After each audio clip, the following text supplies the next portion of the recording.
Som. Amém? Bom dia, irmãos, a paz do Senhor. Graças a Deus por mais essa oportunidade que Ele nos concede, de nós estarmos aqui na igreja e juntos nós possamos render um culto de adoração ao nosso Deus. Amém? Quem veio aqui cultuar a Deus, levante a sua mão. Pode levantar sem vergonha. Amém. Muito feliz, porque hoje meu pai está visitando a gente aqui, diretamente lá de Minas Gerais. Pai, não acredita muito no que o Fábio falou não, tá? Deus abençoe meu pai, meu tio, minha irmã, minha família que está aqui presente. Amém? Irmãos, eu quero compartilhar com vocês uma palavra, se puder projetar por favor aí. Gostaria de compartilhar com vocês hoje uma reflexão com esse título aí, ó. O Deus que eu ainda não conhecia. Esse é o título da reflexão que eu quero fazer com vocês hoje, tá? Então é uma palavra de ensinamento. Quero contar com a compreensão de vocês, ok? Porque nós vamos ler alguns textos. Eu quero que vocês participem comigo dessa reflexão, para que no final nós possamos ser edificados pela palavra de Deus. Amém, igreja? Porque o propósito da palavra é que nós possamos no final ser edificados. E o que é ser edificado?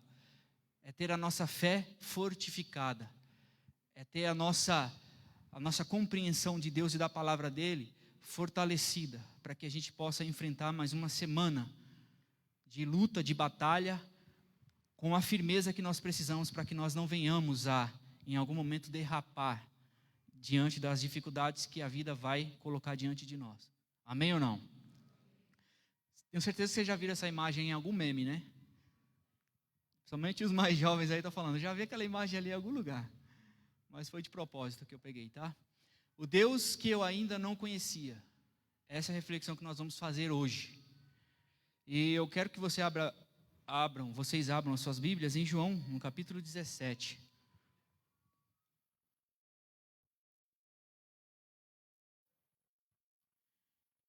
Como eu disse para vocês, é uma palavra de ensinamento. Por isso eu quero contar com a compreensão de vocês e a atenção de vocês, para que a gente possa absorver o máximo daquilo que Deus tem para falar conosco hoje.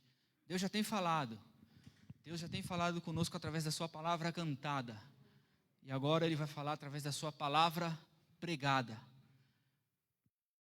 Deus é um Deus que fala com os seus filhos. É um Deus que fala com o seu povo. A diferença do nosso Deus para os outros deuses é que os outros deuses não têm essa capacidade de falar com os seus seguidores, com os seus servos. Mas o nosso Deus não. O nosso Deus fala.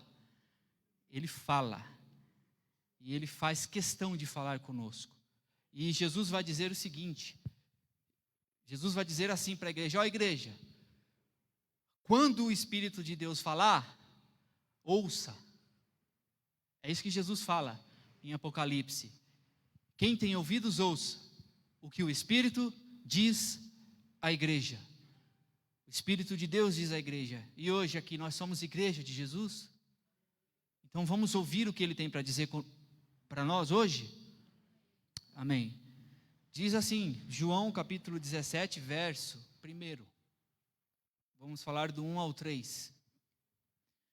Diz assim: depois de dizer isso, Jesus olhou para o céu e orou: Pai, chegou a hora, glorifica o teu filho, para que o teu filho te glorifique, pois lhe deste autoridade sobre toda a humanidade, para que conceda a vida eterna a todos os que lhe deste.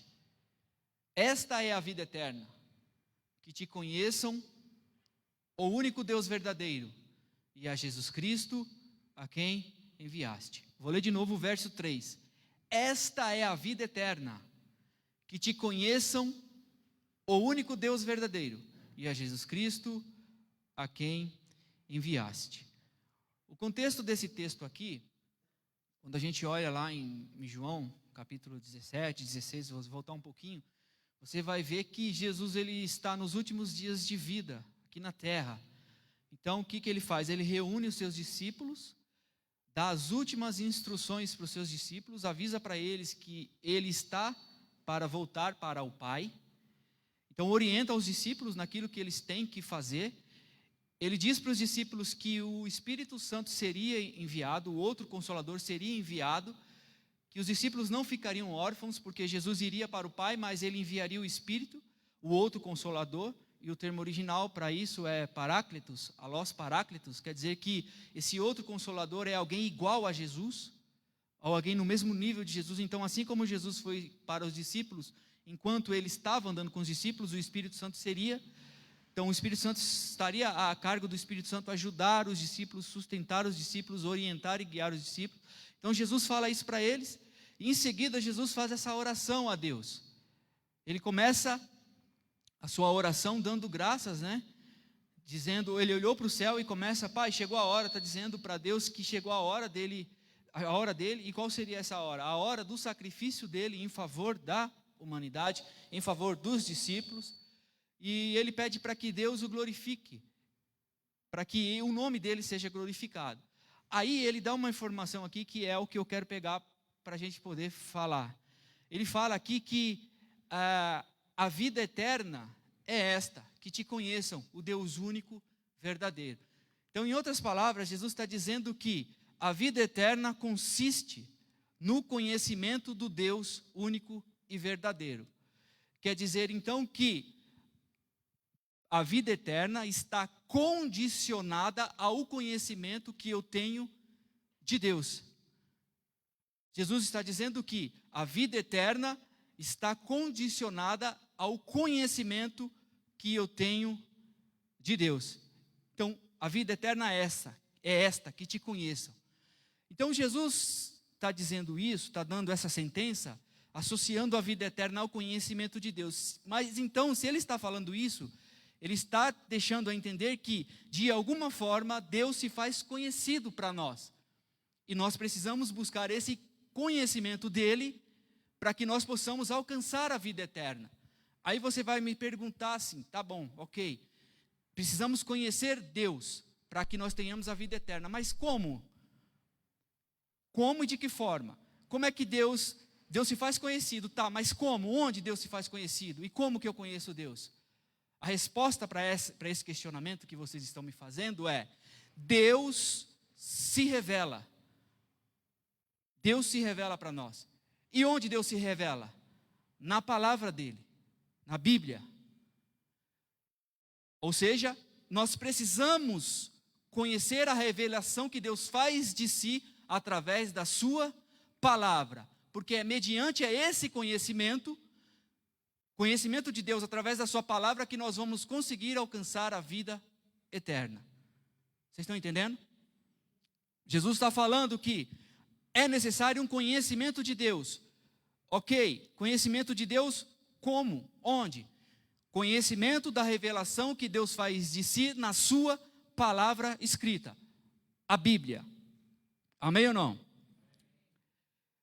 Mas por que eu preciso conhecer Deus pela palavra dele? Ou seja, por aquilo que está escrito a respeito dele nas sagradas letras. Por quê? Porque é somente nas Escrituras que vamos encontrar o Deus verdadeiro. Saber quem ele é, de fato. Saber seu verdadeiro caráter e como ele enxerga a humanidade. Quer dizer que a Bíblia vai trazer o conhecimento necessário que eu preciso ter de Deus. E esse conhecimento tem que ser de acordo com a Bíblia. Não pode ser por outra fonte. Por que eu estou falando isso? Por que não pode ser por outra fonte? Porque, infelizmente, muitos acham que conhecem a Deus, mas na verdade estão servindo um Deus fruto de uma tradição religiosa, de uma determinada cultura ou mesmo do senso comum. Muitos acham que conhecem Deus, que estão servindo o Deus que a Bíblia revela, mas na verdade, o Deus que ela está servindo, ou o Deus que ela diz conhecer, não é o Deus revelado na Bíblia. É o Deus que vem de uma fonte que talvez seja de uma religião ao qual ela pertenceu, ou talvez de uma determinada cultura, ou é o Deus definido por uma determinada cultura, ou mesmo o Deus definido pelo senso comum. E isso é importante a gente saber, porque o conhecimento de Deus que vai me trazer a vida eterna é o conhecimento de Deus revelado na Bíblia, e não de outra fonte. E infelizmente, muitas pessoas estão servindo um Deus que não conhece, diz que conhece, mas não conhece. Mas aí você vai me falar, mas como assim? É possível estar na igreja e mesmo assim estar servindo um Deus que não é o Deus revelado nas Escrituras? É possível, e eu vou explicar para vocês por que é possível. No ano de 2013, um escritor chamado José Bittencourt Filho lançou um livro intitulado Matriz Religiosa Brasileira. Presta atenção nisso aqui. Esse escritor lançou esse livro com esse nome, Matriz Religiosa Brasileira, Religiosidade e Mudança Social. Nesse livro, o autor procura identificar a religiosidade mínima do brasileiro. Então, ele lança esse livro, ele procura identificar em todas as religiões do Brasil qual é o fator comum entre as religiões. Ou seja, qual é o mínimo divisor comum das religiões. Ou seja, o que é comum entre todas as religiões do Brasil, qual é o fator comum? Evidentemente, o fator comum nas religiões do Brasil é a figura de Deus, é Deus. Deus é o fator comum. As religiões, elas diferem e divergem em muitos pontos, mas eles têm um ponto em comum. Qual é o ponto comum das religiões? Deus, a figura de Deus. E o interessante é que nesse mesmo livro foi divulgada uma pesquisa, onde a maior parte dos brasileiros entrevistados descrevem Deus como sendo, preste atenção, qual é a descrição de Deus na maioria 90% daqueles que foram entrevistados, qual é a descrição que eles fazem de Deus?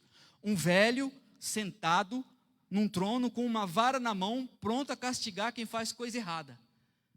Essa é a visão que o senso comum tem de Deus. Um velho com um cajado na mão, sentado num trono, só observando quem faz coisa errada para dar uma cacetada na cabeça.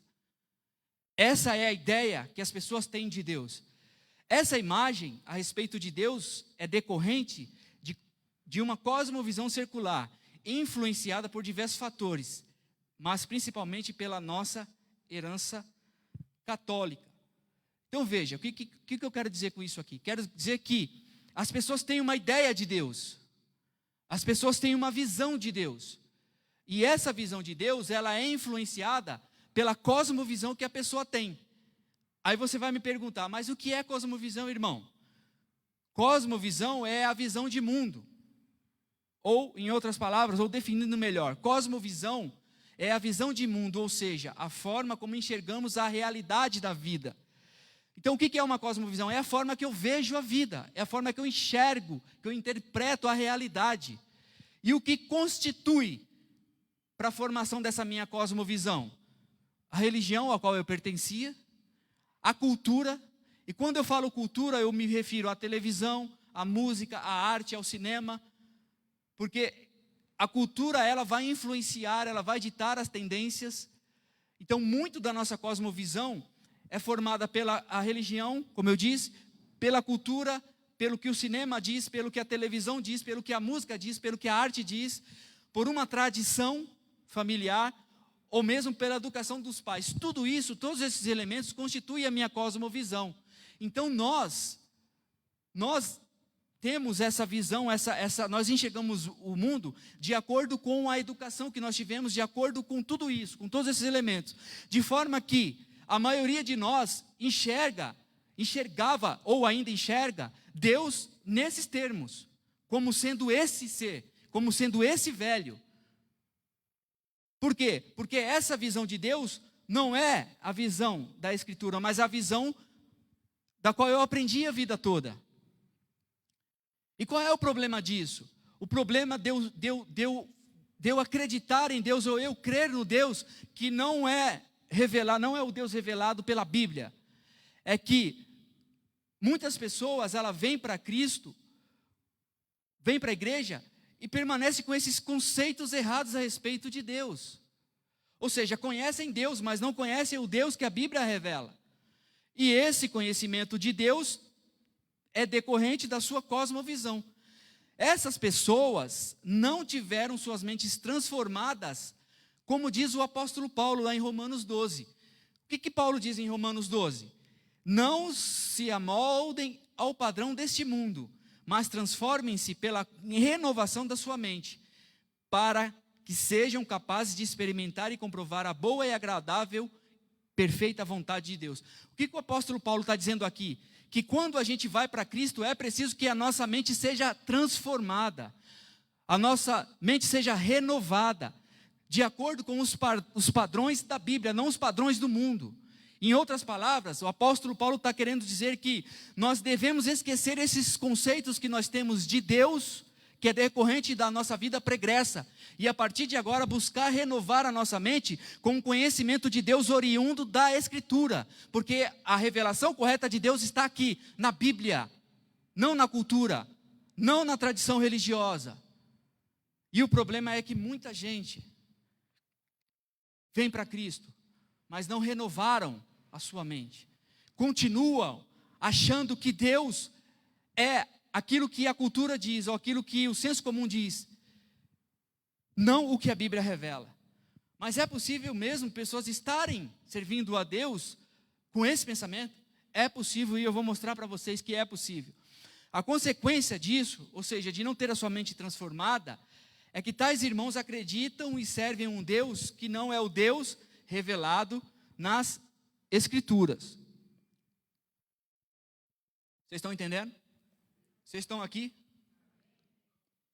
Então veja, eu vou dar exemplo para vocês aqui de como existem muitos irmãos que dizem que conhecem a Deus, mas na verdade o que eles conhecem é o Deus da cosmovisão secular, não é o Deus da Bíblia.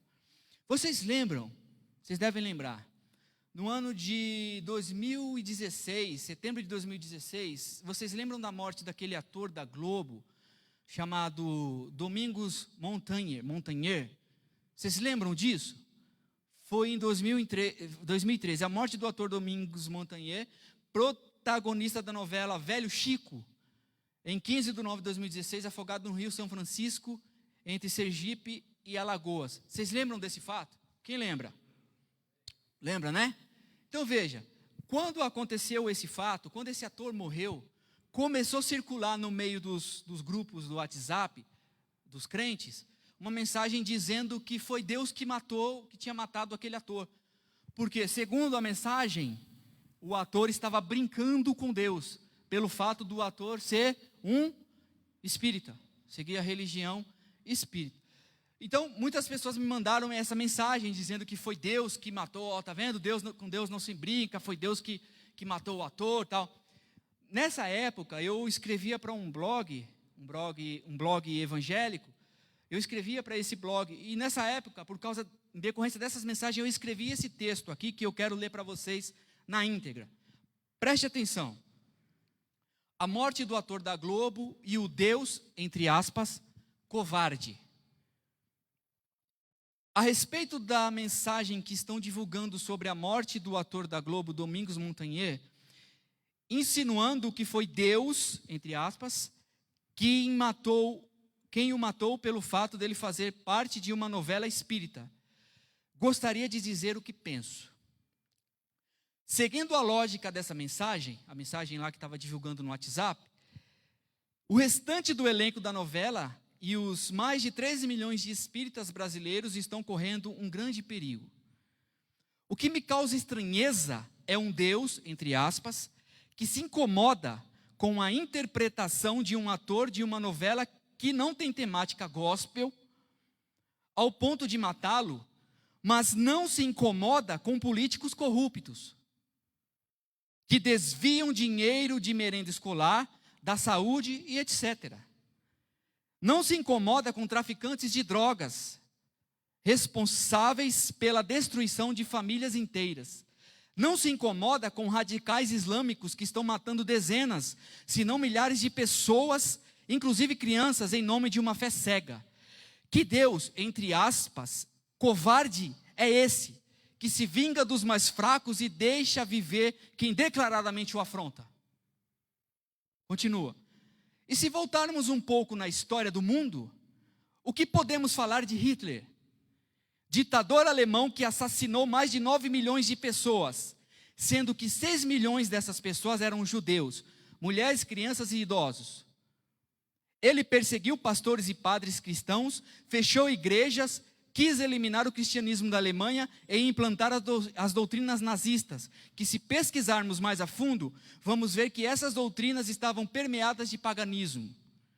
Eu não vi o Deus, entre aspas, do sabor de mel, fazendo nada em favor daquelas vítimas. Quer afronta maior do que essa? Mas um ator que faz parte de um elenco de uma novela, que dizem ser uma novela espírita, Deus o mata porque tal estava brincando com Deus, entre aspas. Por favor. Todos nós sabemos qual é o posicionamento da Rede Globo em relação aos evangélicos. Ela não tem compromisso nenhum com Cristo ou com sua palavra. Até o festival Promessas, que ela promove, é só negócios para eles. Não vamos nos iludir com isso. Se não concordamos com o que a Globo prega, basta não assistirmos sua programação, principalmente as novelas. Simples assim. Sobre a morte do ator, ele morreu porque essa é a realidade da vida. E caso Cristo não nos busque pelo arrebatamento, eu acredito no arrebatamento da igreja, todos nós também passaremos pela morte, por mais santos que possamos ser. Existem apenas 2 destinos para o ser humano: céu ou inferno. E a maior punição para quem rejeita Cristo é uma eternidade longe de sua presença. Não existe punição maior do que essa. Acredito que Deus me dá essa possibilidade de servi-lo ou não. E ele respeita a minha decisão caso eu não o escolha. Por isso, nosso papel é pregar o Evangelho de Cristo para que todos saibam que uma decisão de não servi-lo é uma decisão que o levará à condenação eterna. Então, não consigo aceitar a ideia de um Deus, entre aspas, sequestrador, que sai matando quem não cumpre suas exigências. Devemos mostrar um pouquinho de dignidade cristã e ao invés de ficarmos divulgando bobagens como essa mensagem citada acima, a respeito dessa vida que se foi, vamos orar pela esposa e os 3 filhos, para que encontrem um pouco de conforto nesse momento tão difícil. E quem sabe, possam ser alcançados pelo Evangelho verdadeiro.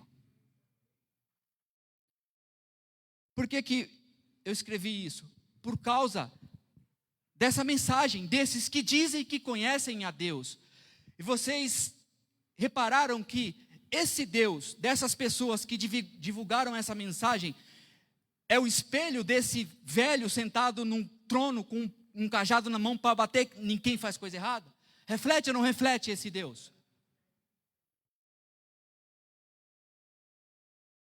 E vamos aplicar a um outro exemplo que aconteceu recentemente.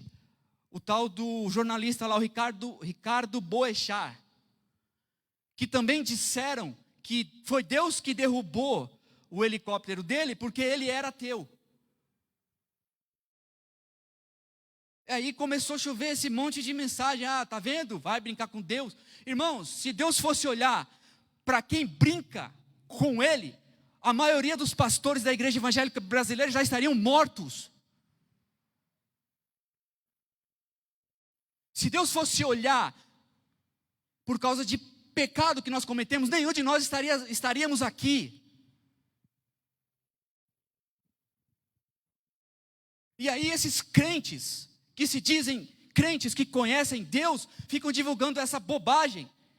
Essas bobagens que a pessoa é ateu, Deus vai matar. Não, irmãos. Deus, Ele deu como punição uma eternidade longe dEle. E a maior punição é essa. De modo que se eu rejeito a Cristo, o meu destino é esse. O meu destino é esse inevitavelmente. E a Bíblia vai dizer para mim que Deus, o Deus que se revela na Bíblia, porque o que está faltando é isso, é conhecer o Deus da Bíblia. Esse Deus da Bíblia, Ele diz que Ele não tem prazer na morte do ímpio. Deus não tem prazer na morte do ímpio. O Deus que se revela nas Escrituras diz que não tem prazer na morte do ímpio. Conforme diz Ezequiel, olha o que Ezequiel 33, 10 e 11 vai dizer. Filho do homem, diga à nação de Israel, é isto que vocês estão dizendo. Nossas ofensas e pecados são um peso sobre nós, e estamos desfalecendo por causa deles. Como então poderemos viver?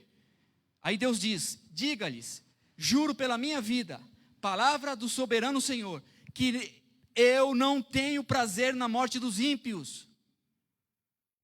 Antes tenho prazer em que eles se desviem dos seus caminhos e vivam. Voltem-se dos seus maus caminhos, porque iriam morrer, ó nação de Israel. Então olha o Deus que se revela na Bíblia, se revelando aqui. E como que ele se revela? Dizendo que ele não tem prazer na morte do ímpio. Deus não se alegra quando um ímpio, alguém que rejeita ele, alguém que rejeita o que Cristo fez, morre. Por quê? Porque essa pessoa está inevitavelmente condenada a um destino terrível eternamente. E aí essas pessoas saem dizendo por aí, sem nenhuma responsabilidade, que Deus está vendo, Deus castiga. Não estão fazendo nada mais do que refletindo esse Deus do senso comum. Dizem que conhecem Deus, mas não conhecem. Tem mais. Vocês estão comigo?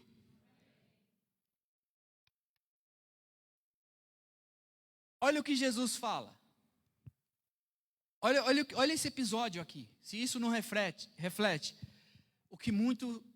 o comportamento de muito cristão hoje. Em determinado momento, determinada feita, Jesus estava na última semana dele de vida. Então ele estava indo lá da Galileia, lá no norte, para Jerusalém, no sul. Nesse caminho, inevitavelmente eles tinham que passar pelas aldeias dos samaritanos. E vocês conhecem, vocês sabem que judeus e samaritanos têm uma rixa histórica. Judeus e samaritanos não se falavam. Judeus e samaritanos se odiavam. Porém, Jesus precisava passar pelas aldeias de Samaria. E aí ele manda 2 discípulos ir à frente para preparar o caminho para ele passar por lá, para ele chegar em Jerusalém. Porque ali em Jerusalém ele cumpriria o destino dele, que era morrer na cruz por nós. Ok? Então, Jesus manda os discípulos e aí Jesus vai em caminho de Jerusalém e para passar por Samaria. O que acontece? Os moradores de Samaria, vendo que Jesus era judeu, pela fala dele, pela forma dele se vestir, ele se identificava como judeu, os samaritanos não deixaram que Jesus passasse pela aldeia. Não deixaram que Jesus passasse, nem ele, nem os discípulos. Aí sabe o que aconteceu? Eu vou ler aqui, Lucas 9, 54 a 56. Ao verem isso o quê? Os judeus, os samaritanos impedindo que Jesus e os discípulos passassem por Samaria, ao verem isso, os discípulos Tiago e João, quem? Os discípulos Tiago e João, o mesmo João que escreveu aqui o que a gente leu, disseram, Tiago e João perguntaram, Senhor, queres que façamos cair fogo do céu para destruí-los? Olha só o que eles falam. Vendo que os samaritanos queriam impedir eles passarem pela aldeia, Tiago e João, os discípulos de Jesus que andavam com Jesus, disseram, Jesus, vamos orar agora para Deus, podemos orar para Deus mandar fogo nesses samaritanos e queimar eles, destruir eles. Reflete o Deus velho com cajado na mão ou não reflete? Sim ou não? Reflete. Podemos orar, Jesus? Vamos mostrar para esses samaritanos quem é que manda aqui? Vamos mostrar? Olha a reação de Jesus. Pelo amor de Deus, irmãos. Pelo amor de mim, meus discípulos. Olha a reação de Jesus. Próximo versículo. Mas Jesus, voltando-se, ou seja, Jesus devia estar olhando para lá e Jesus espera aí, como é que é? Como é que é? Olha o que o texto fala. Mas Jesus, voltando-se, os repreendeu. O que é repreender? Chamar atenção, dar uma chamada mesmo. Os repreendeu dizendo, Vocês não sabem que espécie de espíritos são, pois o Filho do Homem não veio para destruir a vida dos homens, mas para salvá-los. O Filho do Homem não veio para destruir a vida dos homens, mas a minha missão aqui é salvá-los. É salvá-los. Então, há uma diferença. Há uma diferença do Deus da cosmovisão secular, há uma diferença do Deus da cultura, há uma diferença do Deus do senso comum para o Deus que se revela na Bíblia. Há uma diferença. Mas eu vou dar outros exemplos para vocês aqui, de como o Deus do senso comum está diferente do Deus que reflete, do Deus que a Bíblia revela. Vou contar para vocês 2 histórias. Vocês estão comigo? Lembre-se que Jesus disse que a vida eterna consiste no quê? Em conhecer a Deus. O Deus que faz revelação de si nas Escrituras. Amém? Vou contar para vocês 2 histórias. E eu quero que vocês pensem comigo. A primeira história que eu vou contar é de um fazendeiro. Esse fazendeiro, ele tinha uma fazenda enorme. E ele plantava algodão. E estava na época da colheita desse algodão. Então ele precisava de mão de obra, né? De mão de obra. Então o que ele faz? No dia anterior ele faz um anúncio, preciso de mão de obra para a colheita de algodão na minha fazenda. Então amanhã, às 6 horas da manhã, quem se candidatar pode vir que eu vou contratar para trabalhar.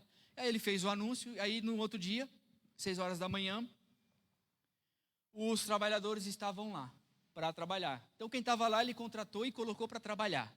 Ok? Só que a mão de obra era insuficiente, ele precisava de mais gente. Então o que ele fez? Quando ele viu que faltava gente, ele fez mais um anúncio. Precisava de mais gente, mais mão de obra. Fez um anúncio, 9 horas da manhã, alguns apareceram. Depois fez outro anúncio, meio-dia, mais outros apareceram. Outro anúncio, 3 horas da tarde, e outro anúncio, 5 horas da tarde. O expediente ia das 6 da manhã às 6 da tarde. E o pessoal que estava lá às 6 da manhã, ele combinou com eles, vocês vão trabalhar o dia todo, no final do expediente eu vou pagar vocês tanto valor, um valor tanto, do dia de trabalho. E aí, ele contratou essas pessoas que foram 6 horas da manhã, depois contratou o outro grupo, tal, de modo que o último grupo veio para o trabalho às 5 horas da tarde.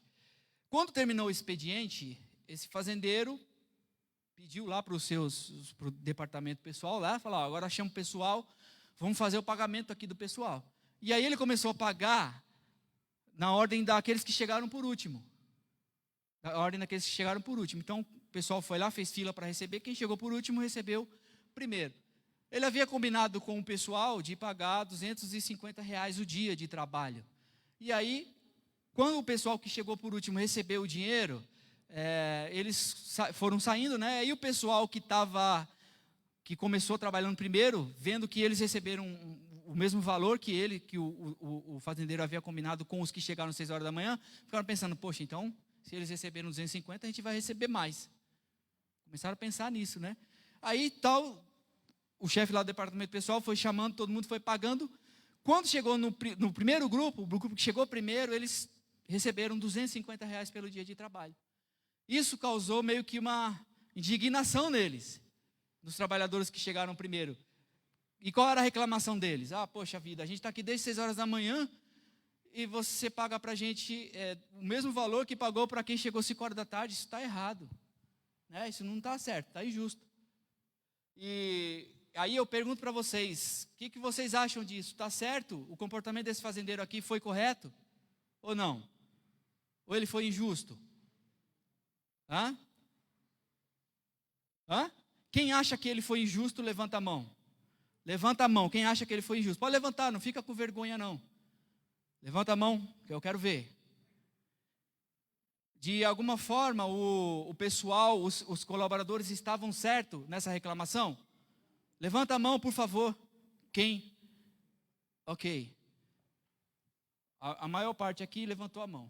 Ok. Eu vou contar agora outra história para vocês. Tá bom? Vocês estão comigo? Amém. Vamos contar outra história.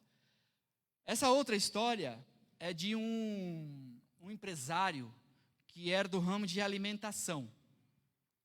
Do ramo de alimentação. Esse empresário, ele conduzia os negócios junto com seus filhos. E, determinado dia, um dos filhos falou: pai, eu quero vender as partes das minhas ações, eu quero que o senhor venda as partes das ações aí, que eu quero ir embora para outro país, quero morar em outro país, não quero mais trabalhar com o senhor. Vou para outro país, quero minhas ações. O que o pai fez? O empresário fez, vendeu, né, algumas empresas para dar o valor das ações do filho. E o filho pegou o seu dinheiro e foi para outro país, foi lá viver em outro país. E o pai, né, o empresário continuou, conduzindo a gestão das empresas, teve que se recuperar, né, porque ele teve que vender algumas empresas para poder dar as ações do filho, e ele continuou, ele conseguiu se reerguer. Depois de um tempo, depois de alguns anos, o filho, ele acabou se envolvendo em negócios escusos no outro país e acabou perdendo todo o dinheiro, perdeu tudo o recurso que ele tinha, né, decorrente das ações. E aí ele só ficou com dinheiro para voltar para o país, para voltar para o Brasil. E quando ele voltou para o Brasil, ele recorreu ao pai novamente, solicitando para o pai para dar uma nova oportunidade para ele na empresa, para o empresário, né, dar uma nova oportunidade para ele. E aí o empresário falou: tá bom. E além disso, de receber ele, ainda deu para ele um cargo de diretor executivo das empresas. Ou seja, deu um cargo de confiança para ele.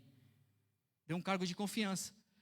A minha pergunta para vocês é: vocês acham que esse empresário, ele agiu certo ao dar um cargo de confiança para um dos filhos que já o havia abandonado? Você acha que ele agiu certo? Lógico que isso causou uma certa revolta nos outros filhos, né? Pô, como assim? Você vai dar um cargo de confiança para ele? Se eu lembra que ele pegou as ações e foi embora? Se eu lembra que... Mesmo assim, o empresário deu um cargo de confiança para ele. Então, a pergunta que eu faço para vocês é: você acha que esse empresário, ele agiu certo? Quem acha que ele agiu certo, levanta a mão. E quem acha que ele não agiu certo, levanta a mão. Levanta a mão, irmãos. Tem gente que não levanta a mão, nenhuma nem outra. Pelo amor de Deus, irmãos. Levanta a mão, vocês estão com vergonha de quê? Quem acha que o empresário agiu errado, levanta a mão. Vocês estão com medo?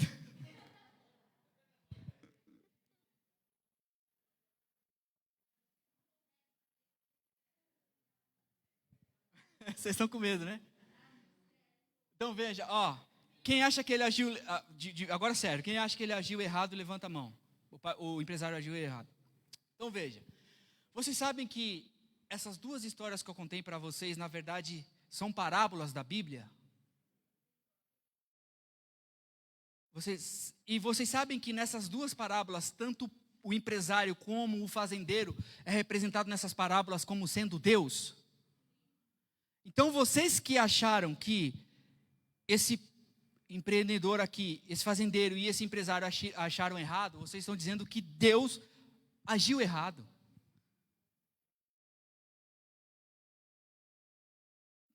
Por quê?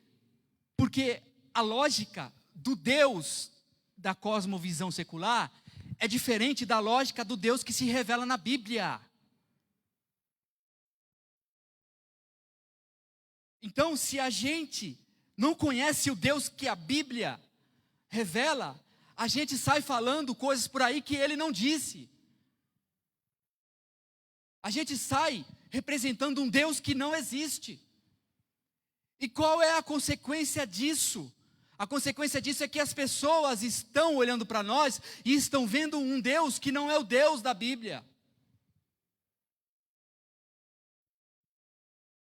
Se nas duas histórias reprovamos o comportamento do fazendeiro e do empresário, precisamos urgentemente confrontar a nossa ideia de Deus com o Deus que se revela na Bíblia.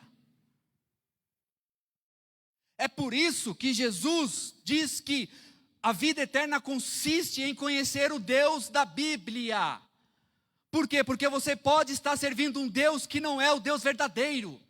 E qualquer ser, qualquer pessoa que serve um Deus que não é o verdadeiro, está praticando idolatria.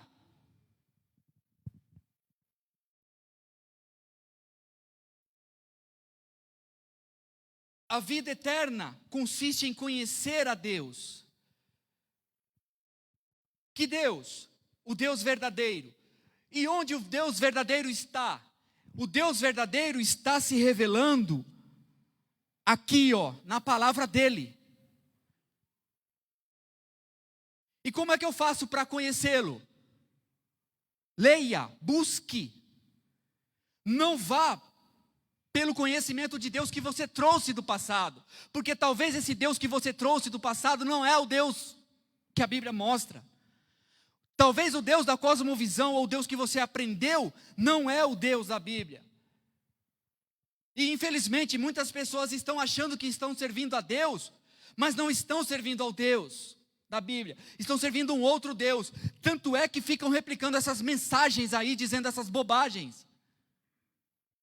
Porque não conhecem a Deus, não exercitam a misericórdia de Deus. As pessoas que disseram que esse homem aqui foi morto por causa de Deus, não em nenhum momento pensaram que essa pessoa tem uma esposa e tem filhos. E que embora o homem tenha morrido, essas pessoas continuam vivas. E elas precisam ouvir a verdade a respeito do Deus verdadeiro. Para que elas possam ser também alcançadas. Como você foi, como eu fui.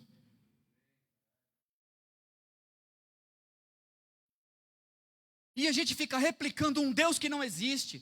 E a gente fica refletindo um Deus que não é. É um Deus de acordo com o que eu acho. É um Deus de acordo com o que eu penso. Porque eu não gosto de alguém. É muito fácil eu falar, Deus vai te matar. Por quê? Porque eu julgo Deus como do meu ponto de vista. E o Deus do seu ponto de vista não é o Deus da Bíblia.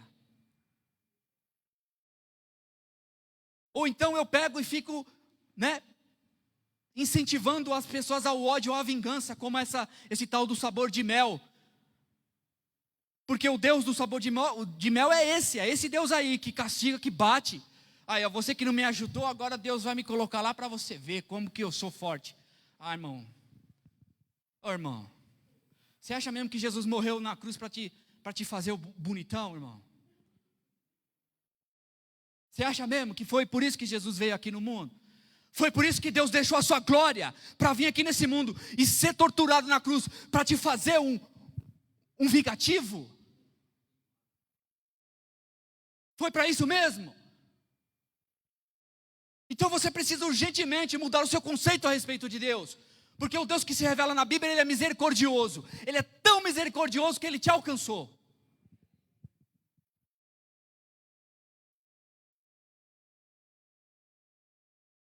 Precisamos urgentemente confrontar o nosso conhecimento de Deus que eu tenho, que eu trouxe, com o Deus que se revela na Bíblia. Por quê? Porque você só vai alcançar a vida eterna se você conhecer o Deus verdadeiro. É o que Jesus disse. É comum as pessoas dizerem que ter uma noção de Deus assim, olha só como a gente traz a cosmovisão pagã do nosso contexto, de onde a gente fazia parte. A gente acha que Deus é aquele assim, é tipo o Papai Noel, sabe? Qual é a nossa visão, a visão comum de Deus? Por quê? Mas isso é decorrência do que a gente aprendeu. Olha só como isso é interessante. A gente passa a vida toda aprendendo que, a gente quando era criança, pai falava, a mãe falava, não mente, fala a verdade, não faz coisa errada, porque senão Deus castiga. Faz a coisa certinha, porque Deus castiga. Então, a gente traz isso, a gente traz essa cosmovisão. Quer dizer, eu preciso fazer a coisa para Deus fazer a coisa para mim, assim. Faz a coisa certinha, se comporta bem, que no final do ano Deus vai te dar a coisa que você quer. Essa é a visão que a gente tem. Ou seja, eu aprendi assim, que Deus, eu preciso fazer para Deus fazer para mim. E isso é resultado de uma visão, de uma forma de aprender. Só que quando a gente vem para Cristo, a primeira coisa que a gente precisa fazer é ter a nossa mente transformada e conhecer Deus a partir da Escritura. Então esquece isso que você aprendeu de Deus lá no passado. Começa a conhecer o Deus a partir de agora, a revelação dele, a revelação que ele dá de si nas Escrituras. Porque quando a gente confronta o Deus que a gente conhece, o Deus da cosmovisão com o Deus da Bíblia, o Deus da Bíblia ele destoa aí muito do Deus da cosmovisão. E é esse conhecimento que vai me levar para a salvação, o conhecimento do Deus verdadeiro. Então quando o apóstolo Paulo fala, mudem a mente de vocês, mudem a visão de vocês, ele está falando isso. Abandonem o conhecimento, abandonem a cosmovisão, abandone o Deus da cultura, abandone o Deus do senso comum e busque o Deus da palavra. Porque é lá que você vai conhecer Ele. É lá que você vai saber quem é esse Deus, qual é o caráter dele, como ele age, como ele se relaciona com a gente. Porque quando a gente olha para a Bíblia, a gente vê que Deus é misericordioso. E a gente não vai ficar querendo que Deus mate as pessoas toda hora. Porque senão o primeiro a morrer seria a gente. Amém ou não, igreja? Aí você vai falar para mim, tá bom, então o que eu preciso fazer? O que eu preciso fazer então, irmão? Primeiro, precisamos saber que não há outra forma de conhecer a Deus que não seja por sua palavra. E quando negligenciamos este conhecimento, o conhecimento que Deus faz de si na Bíblia, estamos incorrendo num grande erro. Como afirma Jesus? Olha o que Jesus diz para os saduceus. Respondeu-lhe Jesus: errais, não conhecendo as Escrituras, nem o poder de Deus. Quando Jesus diz essas palavras, ele está enfrentando os saduceus. Os saduceus eram um grupo de religioso que dizia que conhecia Deus, que dizia que conhecia a palavra de Deus, mas eles disseram coisas para Jesus que Jesus achou um absurdo. Tanto que Jesus acha um absurdo que ele fala: vocês estão errados, vocês estão errando. Por que vocês estão errando? Porque vocês não conhecem as Escrituras e nem o poder de Deus que está lá nas Escrituras. Então nós precisamos saber que Deus se revela na Bíblia, e o único conhecimento que nós vamos ter dele é por lá, não existe outra fonte. E quando a gente negligencia esse conhecimento, a gente está errados. E qual é o destino de quem morre no erro?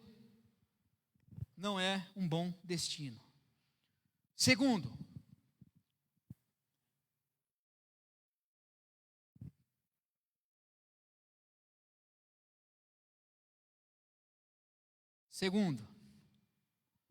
precisamos submeter o conhecimento que temos de Deus com as Escrituras, ou às Escrituras.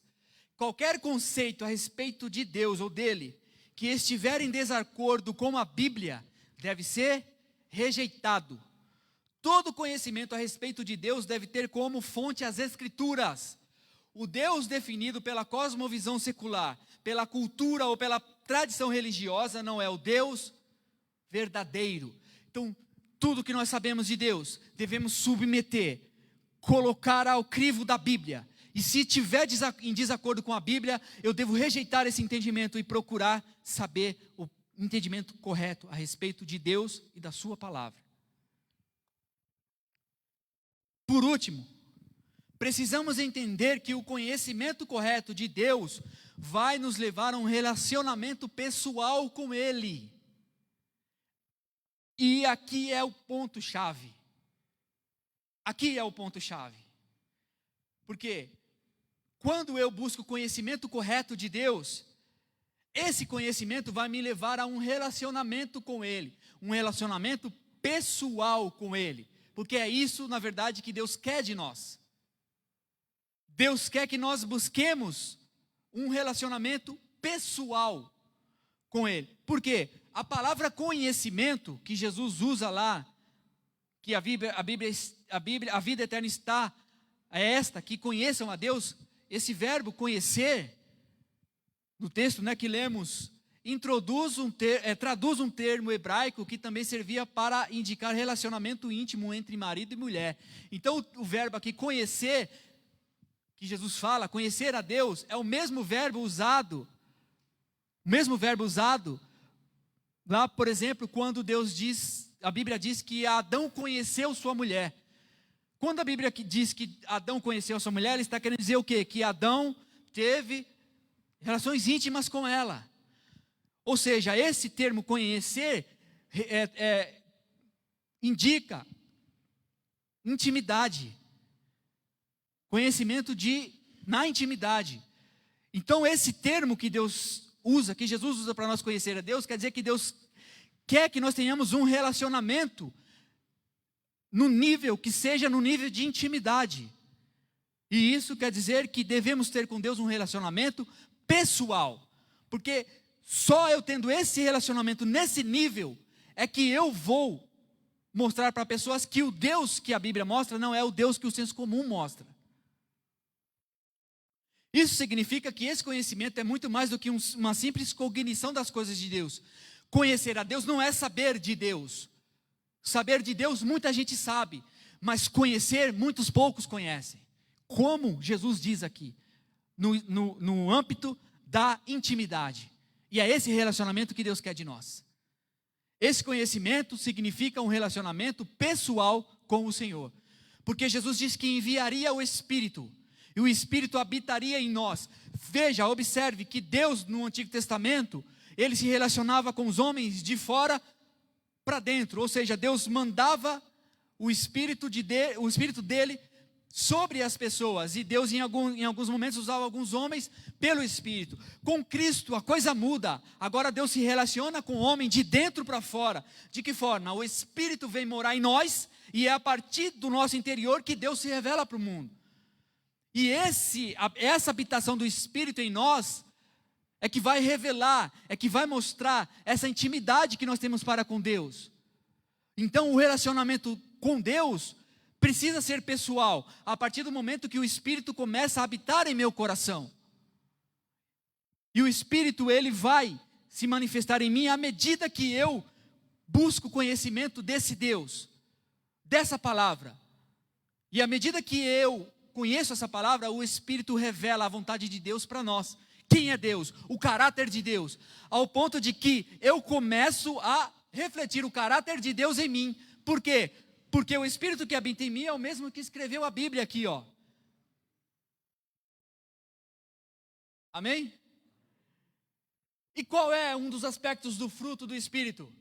Amor, bondade, benignidade.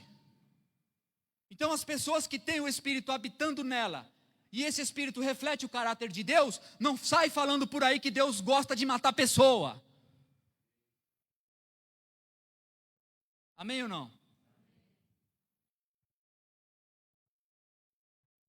Para finalizar, assim sendo, o conselho do profeta Oséias é muito pertinente para aqueles que querem aprofundar o relacionamento com Deus. E qual é o conselho do profeta Oséias? Vocês estão me perguntando agora. Oséias capítulo 6, verso 3. Acha aí, por favor.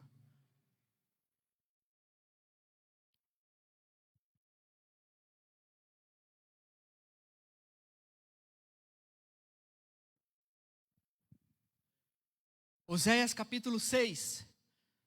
O conselho do profeta Oséias se faz precioso para nós.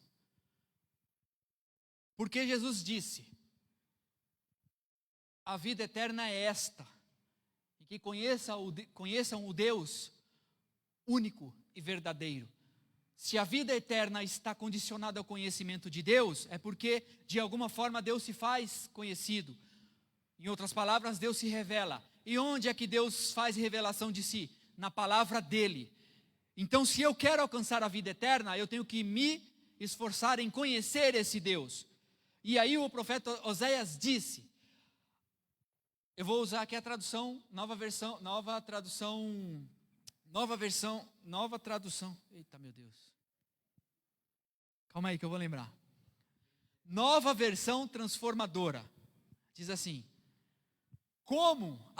ele faz uma exclamação, como precisamos conhecer o Senhor, busquemos conhecê-lo, ele nos responderá, tão certo como chega o amanhecer, ou vem as chuvas da primavera. Em outras traduções, conheçamos e prossigamos em conhecer o Senhor. Então, qual é aqui o conselho?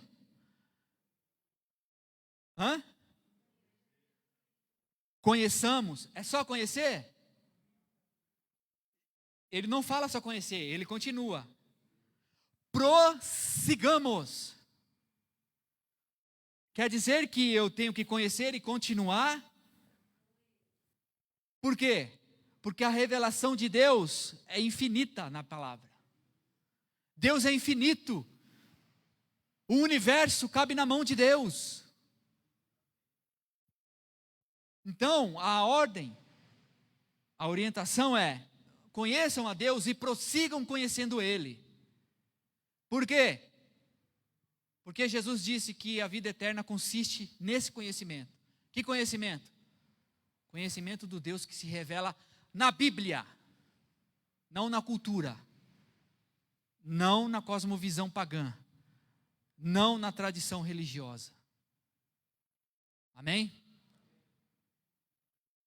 Que possamos continuar crescendo na graça e no conhecimento do nosso Deus, para que a gente pare de refletir esse Deus velho com um cajado na mão querendo bater nos outros, e possamos refletir o Deus misericordioso que morreu para salvar os pecadores, inclusive nós, os pecadores arrependidos. Amém, igreja? Vamos louvar? Deus abençoe, que essa palavra possa ruminar em nossos corações. Vamos louvar.